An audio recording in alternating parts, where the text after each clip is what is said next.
자, 우울증의 가장 심각한 문제 중에 하나가 자살의 위험 요인이라는 겁니다. 우울증이 자살 위험을 크게 높이죠. 그럼요. 우리 사실은 제일 자살하는 사람들에서 거꾸로 이제 다시 살펴보니까 가장 많은 질환이 역시 우울증이었고, 그 다음에 조현병이었고, 약물 복용. 우울증은 또 문제가 같이 아까 남자들 같은 경우 약물, 그러니까 남용 같은 경우 술 남용 이런 게 많기 때문에 결정적으로 우울한데 술까지 먹으면 감정적으로 확 치우치니까 자살하게 되는 확률이 또 높게 되죠. 근데 우울 증상이 한참 심할 때보다 오히려 회복할 때, 그렇죠. 우울증에서 벗어난 직후에 자살 시도를 하는 분들이 더 많다고요. 사실 뭐 우리가 정신과학적으로 얘기하는 거는 자살할 기운이 없어가지고 심할 때는 자살을 못하고 나중에는 기운이 생겨가지고 현실을 좀 본 다음에 자살을 하게 된다. 이런 그냥 이로 얘기하는 이론이 있는데 그 이론도 물론 설득력이 좀 있습니다만 그 전에는 하도 아파가지고 정신이 없다가 나중에 그 현실을 보게 되는 거죠. 아, 내가 이렇게 그렇구나. 그러니까 그걸 보게 되고 나서 그 우울할 좀 벗어나고 나서 방법도 찾을 수 있게 되고 그걸 주변도 정리를 하게 되고 이러니까 자살에 대한 가능성이 더 높아질 수 있게 되는 거라고 생각되고 있습니다. 우울증을 진단받은 경우는 사실 15%까지 자살 시도를 한다 그러니까 굉장히 중요하게 알고 계셔야 될 것 같습니다. 특히 보호자들이 많이 잘 좋아질 때 더 예, 조심해야 좋아질 때. 되는 사실. 예. 자, 끝이 안 보이는 터널에 갇힌 느낌이라고 표현을 하던데 죽음이 그래서 이 고통을 유일하게 끝낼 수 있는 탈출구다라는 생각에 자살을 시도하는 분들이 많으시죠. 그렇죠. 이 자살은 어떤 경우에 어느 정도 환상 같은 게 있다 그래요. 자살 환상이라 그러는데 사실은 너무 고통스러워서 끝낼 수 있는 법은 죽는 것밖에 없는 것 같다라는 잘못된 환상을 갖기가 쉬워요. 마치 망상 비슷한 거죠. 그래서 망상도 왜 환상 속에 젖어가지고 빠져나오지 못하는 거지 않습니까? 근데 그런 식의 생각이 너무 괴로우니까 이게 제일 이제 편하게 놔주고 싶다라는 식으로 해가지고 자살 시도를 하게 되는 경우가 많습니다. 근데 사실 이게 잘못된 인지의 대표적인 경우인데 그거를 잘 치료해주고 달래주고 이해해주고 이런 게 오히려 더 빨리빨리 회복할 수 있게 되는 도움이 되죠. 우리나라 노인 자살률 특히 OECD 1위를 십수년간 기록하고 있습니다. 노인 자살이 더 치명적이라고요? 그럼요. 사실은 우리가 좀 요새 청소년 자살도 좀 늘어나지만 중간 노인에 대해서 사실 너무 오르고 있는 것들이 많은 게 노인이 오히려 치명적인 그런 자살 시도를 많이 합니다. 그 약도 먹기도 하지만 떨어져 죽기도 하고 사실 쉬쉬쉬 해가지고 노인들이 많이 보호가 안 되고 있어서 그렇지 아주 치명적이고 약간 신체 질환도 증상이 많으니까 몸이 아파요. 그리고 이분들이 보통 노인들은 우리가 사고가 있다 그래서 하늘 일도 없고 돈도 없고 배고프고 아프고 뭐 이런 여러 가지 외롭고. 예, 그런 우울증의 요인들이 기본적으로 다 있거든요. 근데 그러니까 이제 정말 이거 끝내는 게 방법인 것 같다. 자식한테도 부담 주기 싫고 우리나라 같은 경우는 요새는 정말 1인 가구가 정말 많아지지 않았습니까? 그러니까 가끔씩은 자식들 와서 봐도 사실 이분이 정말 어떻게 고통스러워하는지 잘 몰라요. 그러다 보니까 치명적인 자살 생각을 많이 하게 되고 그래서 사전에 그 자살 징후를 잘 모르게 되는 경우도 상당히 많습니다. 지금 말씀하신 자살 징후, 그러니까 자살을 생각하고 있는 사람들은 그런 사인을 보낸다라는 얘기도 하는데 네. 자살 징후는 어떤 게 있습니까? 자살 징후는 사실은 보통은 이게 주변을 많이 정리를 하죠. 사실 처음에는 죽는 게 낫겠다는 얘기도 옆에는 살살 얘기를 하긴 합니다. 근데 아주 믿는 사람 외에는 그나마 그 사람도 없다고 생각되는 경우가 많기 때문에 징후는 살짝 보이지만 알아차리지 못하는 경우가 많고요.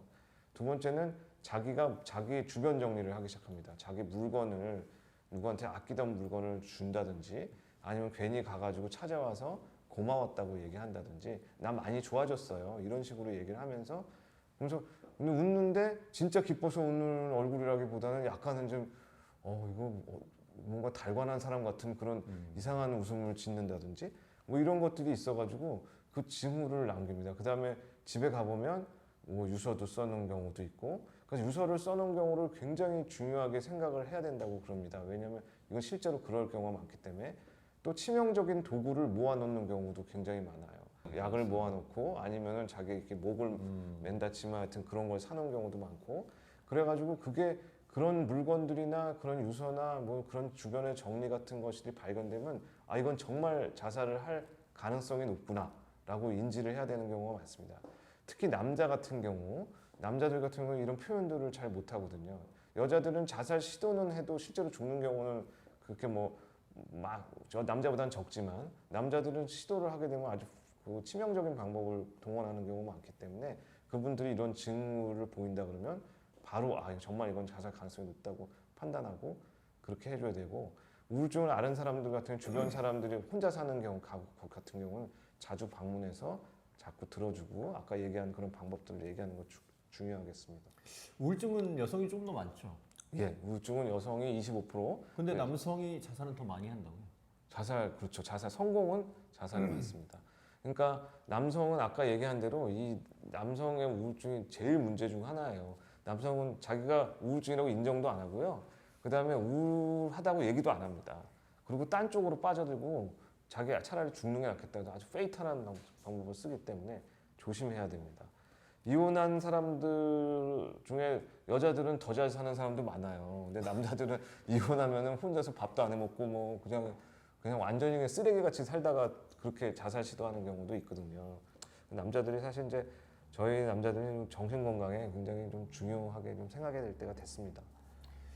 혹시 그럼 이런 자살 징후를 보이는 사람은 어떻게 대해야 됩니까? 그러니까 직접 자살할 생각이 있냐?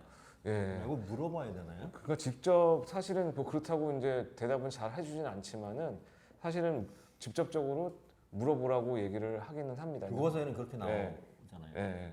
직접적으로 물어보면 사실은 근데 잘 대답하지는 않아요. 근데 정신과 의사한테는 얘기를 하는 경우도 많고 사실 그 사람한테 아주 중요한 사람 이런 사람들은 얘기를 물어보면 대답하는 경우도 있습니다. 하지만 아까 같은 징후를 보이는 경우가 많고 이미 결정을 한 상태에서는 잘 대답하지 않는 경우가 많기 때문에 징후를 잘 살펴가지고 보는 게 좋긴 좋을 것 같습니다.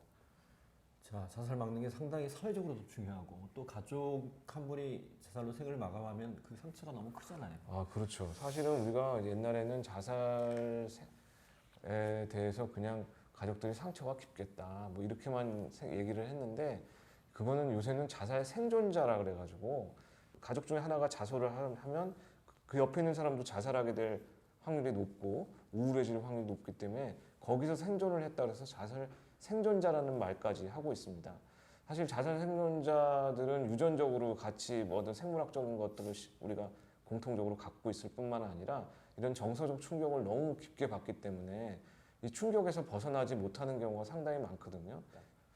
가족이나 주위 사람이 자살을 하는 걸 막으려면 어떻게 해야 되나요? 우리나라 자살 율이 난 제일 높은 것 중 하나가 사실은 우리 교육열도 너무너무 높고 또 이 가족의 지지 체계가 너무너무 빨리 붕괴되고 있는 거 1인 가족이 많아지고 노인들은 지지할 수 있는 시스템이 없어지고 이런 거를 보완할 수 있는 사회적 체계가 만들어지는 게 제일 먼저 중요할 것 같고요.